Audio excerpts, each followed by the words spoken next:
It takes a lot of quiet time to undo years of programming.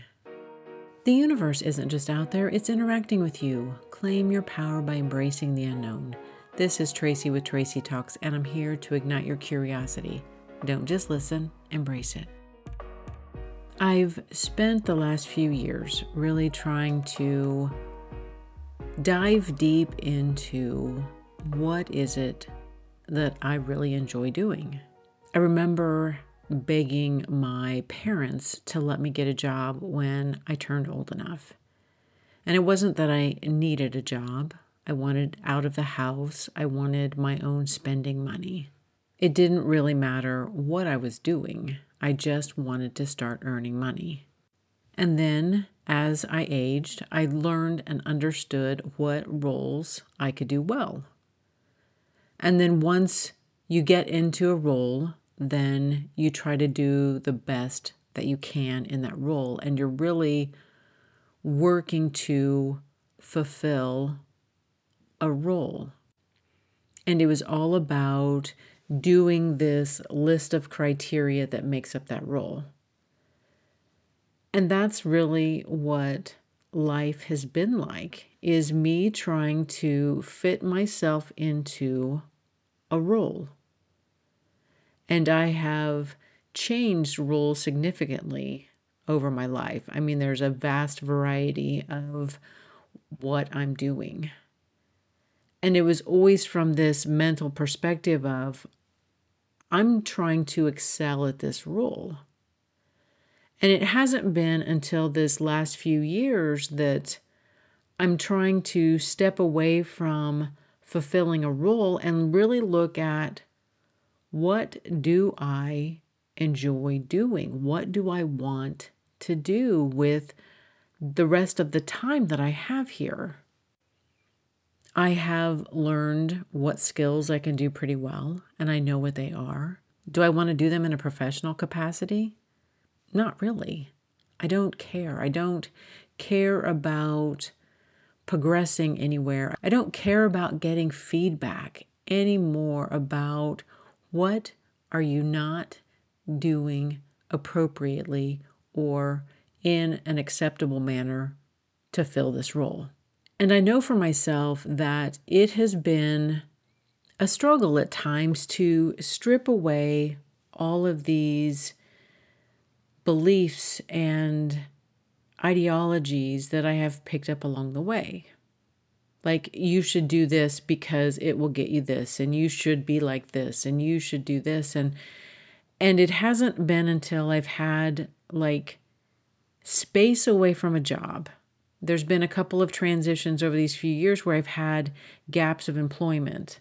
Yes, everybody around me freaked out because I wasn't working. I wasn't getting a paycheck. Oh my God, what are you going to do? Are you going to survive? But it wasn't until I had these gaps where I wasn't going out into the world and I wasn't showing up in somebody else's defined capacity and role.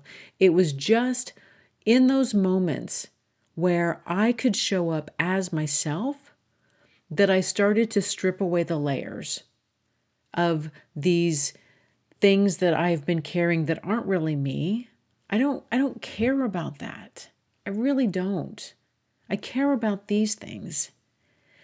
And it's difficult sometimes when we walk through life and we don't have gaps in employment, or we don't have gaps where we can actually just sit and decide who it is we really are.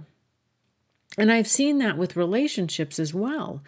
There are some people that I've seen that just hop from relationship to relationship, and they really don't want to ever be alone. And in those moments, I mean, it's really hard to know who you are and what you actually need.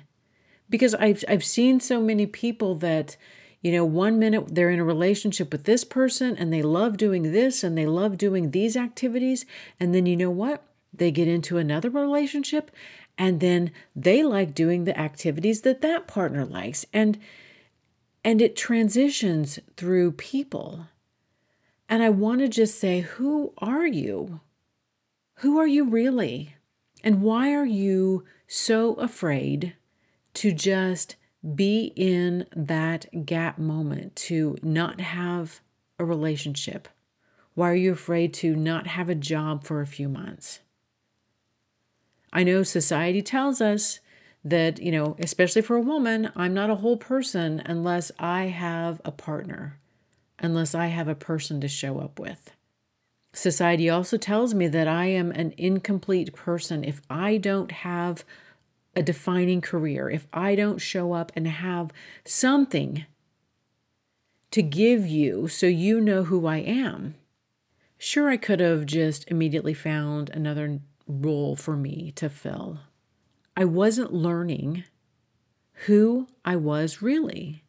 Every time I get a new job and I start working in that role, it doesn't allow me enough time and space to let my walls down, to let my creativity open up, to let me actually relax enough to show up in the world as myself. And it's interesting how much I've changed, because there was a time where it was important that when I showed up somewhere that I had this elevator speech. I actually dated a guy. What's your 30-second elevator speech? And would ask people that. And a lot of people have it, especially in a professional capacity. And they love that shit. I don't care. I don't care if I'm checking off any boxes that you deem as appropriate. And especially right now, where I've had these past few months to explore different levels of my creativity. Like I said, when somebody asks what I do, sometimes I don't tell them. Sometimes I make up things. Sometimes I am honest.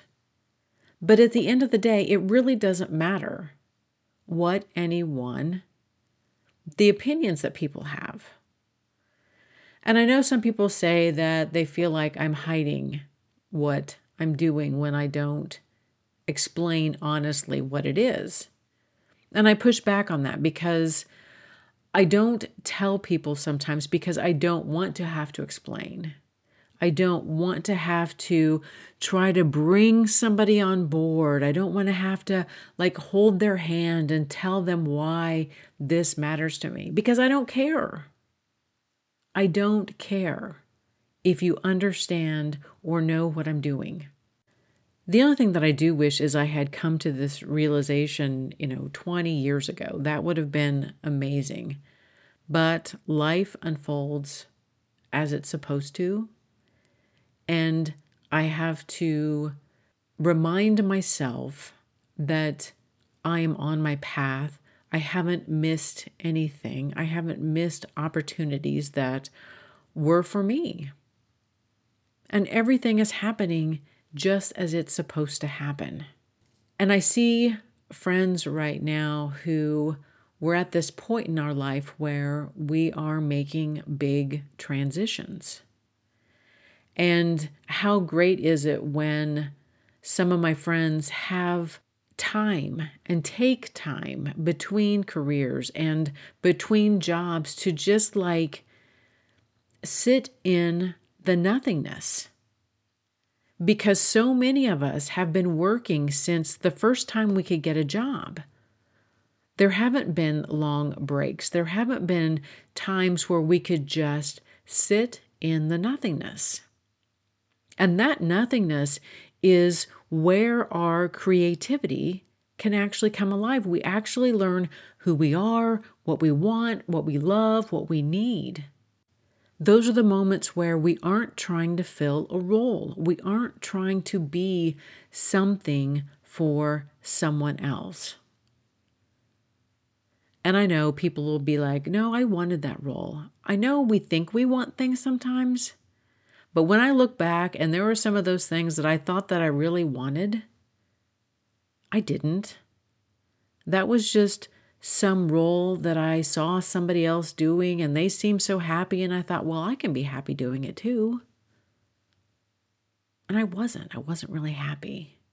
There are still ounces of me that falls back into my conditioning, and I start to worry about where I'm at right now in my life. And, I don't have this role, and I have to talk myself back from that ledge and realize that, sure, I can go get another job. I can get something else right now. Am I going to love it? Is it going to feed me? Is it going to nourish my soul? It's probably going to help pay some bills. And I'm trying to understand where that line is and where that balance is. And ultimately, I have realized that some of these roles just take so much out of me that I don't have the extra energy to be creative, to write and paint and do all of these things that really do feed me. I had another photograph that was published, and I had sent it to a friend, and their response was, "Is this getting you any moolah?" And I kind of just read the text, and I tilted my head a little bit, and I resisted responding in a way that I really wanted to respond. And I hold back sometimes because, sure, I can let loose, but it doesn't move the needle where I would hope it does. It never does. If anything, it shuts the relationship down and closes things off, which isn't always a bad thing either. So as I'm looking at this text, I realize too that people are never really going to understand a non-traditional path.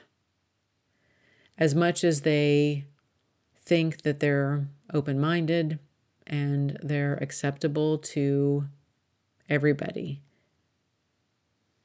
there are some people that still believe that we just need to have a 9-to-5 job. We need to show up for somebody else. We need to stuff all of our dreams down inside of us and never live out why we're here or what we really want.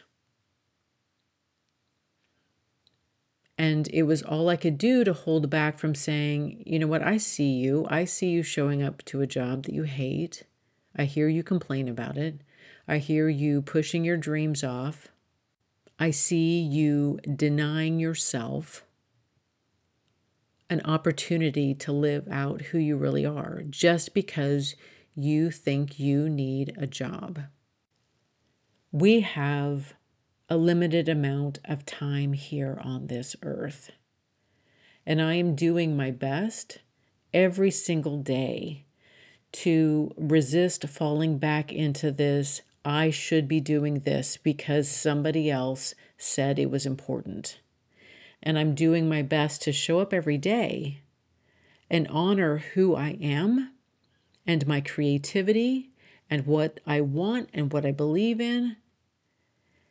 And I am trying my best to keep the naysayers at bay. I'm trying my best to push away the opinions that don't really matter. If I had just started working these past few months and been working a 9-to-5, I would not have been available to take the pictures that I have taken that have been published. They were taken at specific times of day, and I wouldn't have been home. I wouldn't have been here. And if I had been at a job, I would have come home and I would have had to fix dinner and do all of the nightly things that are required for me, my creativity, the version of me, this version of me has started to show up and come out when I don't have a role I'm trying to fill. And every time I have went into a role for someone else, it has been difficult for me to balance who I need to show up in the world as and Tracy. And that has been difficult for me. I celebrate anybody that can find the courage to stop showing up in the world in ways that we don't really want to show up. I celebrate people who take big breaks, who can figure out a different way to do life. I think I'm really over trying to fit myself into a role and be a character in someone else's play. I really just want to show up as me in every possible way that I can.